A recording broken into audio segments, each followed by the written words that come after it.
అనంతపురం నుంచి ఈరోజు ఇక్కడికి వచ్చిన జెడ్పీటీసీలు, ఎంపీపీలు, మున్సిపల్ చైర్మన్లు, ఇంకా పార్టీకి సంబంధించిన ఇంపార్టెంట్ నాయకులు, మిమ్మల్ని అందరినీ కూడా ఈరోజు ఇక్కడికి మీ అందరినీ ఆహ్వానించడం కారణం ఏమిటి అన్నది బహుశా మీ అందరికీ కూడా కొద్దో గొప్ప అవగాహన ఉంటుందని నేను అనుకుంటా ఉన్నా. చంద్రబాబు నాయుడు గారిని నమ్మడము అని అంటే చంద్రముఖిని నిద్ర లేపడమే అని చెప్పి నేను అన్న మాటలు. చంద్రబాబు నాయుడు గారిని నమ్మడము అని అంటే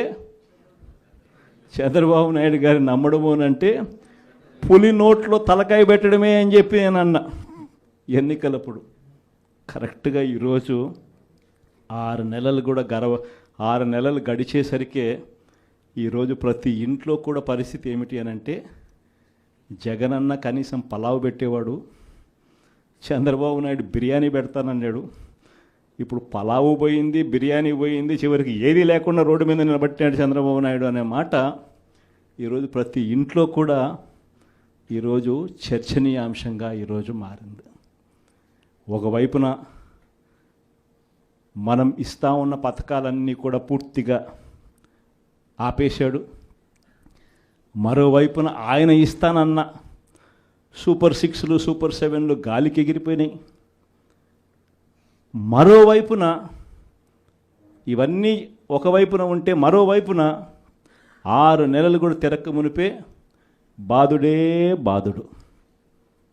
కరెంటు బిల్లులు ముట్టుకుంటే చాలు షాక్ కొట్టే పరిస్థితిలోకి ఈరోజు తయారైనాయి.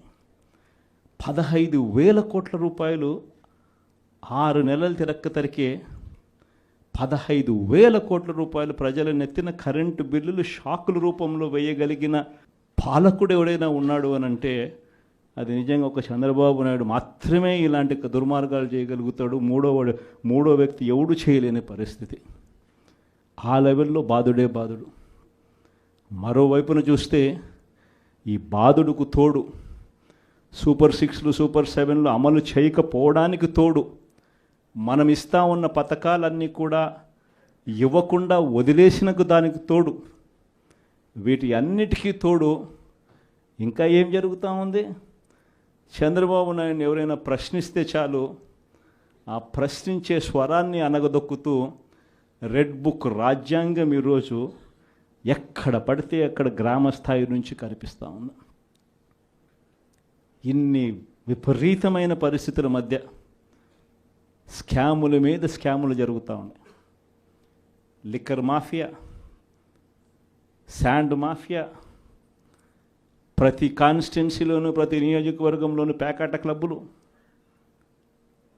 ఇవన్నీ కాక ఏ నియోజకవర్గంలో అయినా కానీ మీకు ఒక ఫ్యాక్టరీ ఉండి ఆ ఫ్యాక్టరీ నడుపుకోవాలన్నా, లేదా మీ నియోజకవర్గంలో ఏదైనా మీరు మైనింగ్ చేసుకోవాలన్నా, ఏది జరగాలన్నా కూడా ఎమ్మెల్యే దగ్గరికి వెళ్ళి ఎమ్మెల్యేకి డబ్బులు ఇస్తే తప్పు నుంచి ఈరోజు జరగని పరిస్థితి.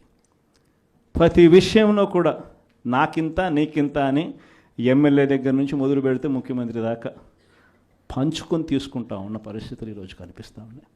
ఈరోజు ఉద్యమ బాట పట్టడానికి, పోరాట బాట పట్టడానికి ఇక సమయం మనమంతకు మనమే ముందుకు తీసుకొని రావాల్సిన పరిస్థితుల్లోకి ఈరోజు మనం అడుగులు వేస్తూ ఉన్నాం. మళ్ళీ ఈ నెల 27వ తారీఖున ఇంకొక కార్యక్రమానికి పిలుపునిస్తా ఉన్నాం. ఈ కార్యక్రమం కరెంటు బిల్లుల మీద షాక్ కొట్టే విధంగా ఏకంగా 15,000 కోట్ల రూపాయలు బాధుడే బాధుడు అనే కార్యక్రమానికి చంద్రబాబు నాయుడు గారు శ్రీకారం చుట్టారు.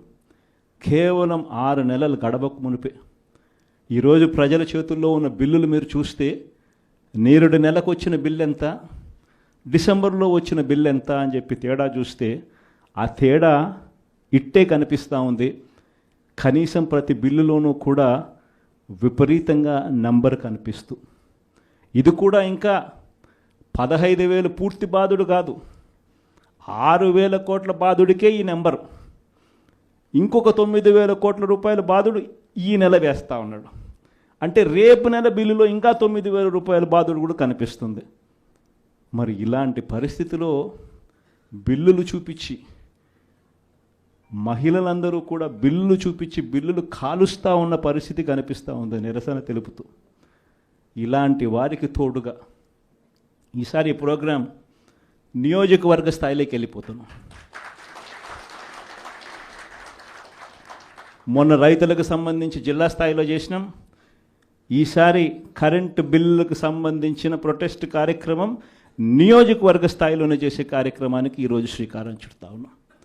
ఈ కార్యక్రమం 27వ తారీఖున పార్టీ కరెంటు బిల్లుల బాధుడుకు నిరసనగా ప్రజలకు తోడుగా ఉండే కార్యక్రమం చేయబోతా ఉంది 27వ తారీఖున. మళ్ళీ 3వ తారీఖున జనవరి 3వ తారీఖున చదువుకుంటున్న పిల్లల కోసం విద్యా దీవెన అందక, వసతి దీవెన రాక పిల్లలు చదువులు మానేస్తూ ఉన్న పరిస్థితి మొట్టమొదటిసారిగా కనిపిస్తూ ఉంది.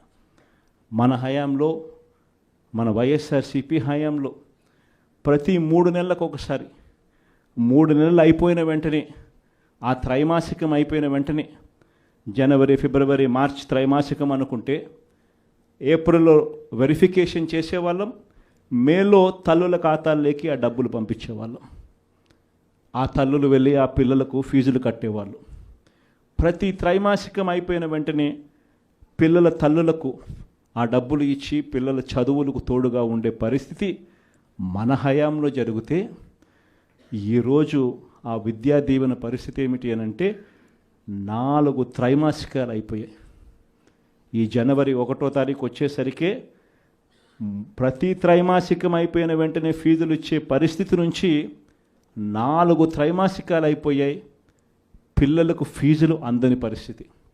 మొత్తంగా ఈ ఫీజులకు సంబంధించి 4 త్రైమాసికాలకు సంబంధించిన విద్యా దీవెన దాదాపుగా 2,800 కోట్ల రూపాయలు, వసతి దీవెన కింద మరో 1,100 కోట్లు, దాదాపుగా 3,900 కోట్ల రూపాయలు పిల్లల చదువులకు, పిల్లలకి డబ్బులు రాక పిల్లలు ఈరోజు ఇంజనీరింగ్ మానేస్తూ ఉన్న పరిస్థితి, డిగ్రీ చదువుతూ ఉన్న పిల్లలు ఈరోజు చదవని పరిస్థితి, పనికి వెళ్ళాల్సిన పరిస్థితిలో ఈరోజు పిల్లలు ఉన్నారు. కాలేజీ యాజమాన్యాలు బిల్లులు కట్టమని చెప్పి పిల్లలను గట్టిగా అడుగుతూ ఉన్నాయి. డబ్బులు కట్టలేని పరిస్థితిలో పిల్లలు చదువులు మానేస్తూ ఉన్న పరిస్థితులు. వీళ్లకు తోడుగా ఈ పిల్లలకు అండగా జనవరి 3వ తారీఖున మళ్ళీ ఈ ప్రోగ్రాం జిల్లా సెంట్రిక్గా చేద్దాం. జిల్లా సెంట్రిక్గా మళ్ళీ